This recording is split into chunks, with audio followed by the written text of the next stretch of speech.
Cuando hablamos de violencia, tenemos que entender que estamos hablando de una situación que tiene factores sociales, psicológicos y biológicos. Entender la violencia tenemos que entendernos a nosotros como seres humanos, y para hacer ello tenemos que meternos un clavado en nuestro cerebro. Analizándolo desde un punto de vista evolutivo, nuestro cerebro está dividido entre cerebro instintivo, límbico y neocórtex. Nuestro cerebro instintivo se encarga de las funciones vitales, las respuestas autónomas, instintivas y las primarias. Esta parte del cerebro no siente emociones ni piensa tampoco, simplemente actúa de manera refleja. Es el cerebro de los instintos y los reflejos, por eso decimos que es el cerebro que actúa. Las acciones de pelea, huida y congelamiento se encuentran en esta parte. El cerebro límbico, o también denominado cerebro mamífero, almacena las emociones, las sensaciones y las respuestas afectivas. Dentro de sus funciones básicas se encuentra la memoria básica, el aprendizaje básico, las emociones, el apego y la sociabilidad. El neocórtex es el cerebro racional, y dentro de él vamos a encontrar una estructura que se llama la corteza prefrontal. Gracias a la corteza prefrontal y las otras estructuras del neocórtex es que nosotros podemos hablar, racionalizar, entender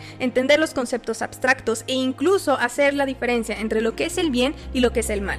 De igual forma podemos entender los conceptos de lo que es la ética y la moral, que es la culpa y lo que es la vergüenza. Entendiéndolo de otra forma, es esta parte del cerebro la que hace que nosotros podamos actuar de manera racional y no nada más emocional. Es esta parte la del cerebro la que hace el detén y el alto ante las emociones intensas o disregulatorias. Las personas con un correcto funcionamiento de su corteza prefrontal suelen ser menos agresivas, menos impulsivas y con mayor control de sus emociones. De los 7 a los 14 años es una etapa fundamental para lo que es la interconectividad entre lo que es el cerebro emocional con nuestra corteza prefrontal. Aquellos comportamientos que veamos en mayor medida normalizados de los 7 a los 14 años van a ser las conductas que nosotros repitamos con mayor frecuencia en el adulto. Hoy se sabe que en la psicopatía hay una pérdida de ciertos puntos de la corteza prefrontal, lo cual lleva a la pérdida de ciertos elementos importantes. Dentro de estos viene implícito lo que es la moral, la ética, el instinto social y la empatía emocional. Por lo tanto, la satisfacción por la colaboración empática en un entorno social,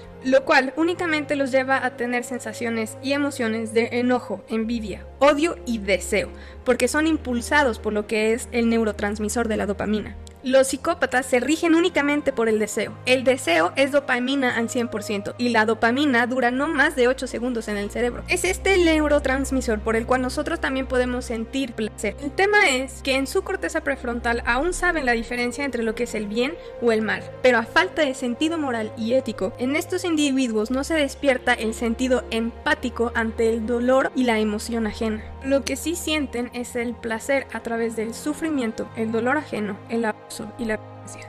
Esto quiere decir que la decisión progresiva de la pérdida de la ética y la moral hace que el cerebro se trastorne y solo genere dopamina cuando genera dolor, lo cual se va en activación de los centros de recompensa, lo cual lleva a que la conducta se repita cada vez más, porque se sale con la suya y es bueno para su propio beneficio. En términos psicológicos, el cerebro siempre va a producir y reproducir lo que considera que es más óptimo y efectivo para su supervivencia. Es en esto donde toda esta situación ya tiene un carácter social. Violencia tiene un factor social que se puede volver biológico, neurofisiológico y psicológico. Más conductas así normalizadas en una sociedad y donde se ve que tiene éxito, genera una sociedad que normaliza la violencia. Temas como la letra con sangre entra y a gritos y golpes es como mejor entiende y se educa, genera una sociedad de futuras víctimas y violentadores. Una sociedad violenta que solo sobrevive sin mentalización, sin subjetividad y sin el derecho básico de paz. El neocórtex y la corteza prefrontal es lo que nos diferencia de los mamíferos y los reptiles. En cuanto mayor perdamos esta corteza prefrontal, hasta cierto punto, menos nos podemos considerar humanos.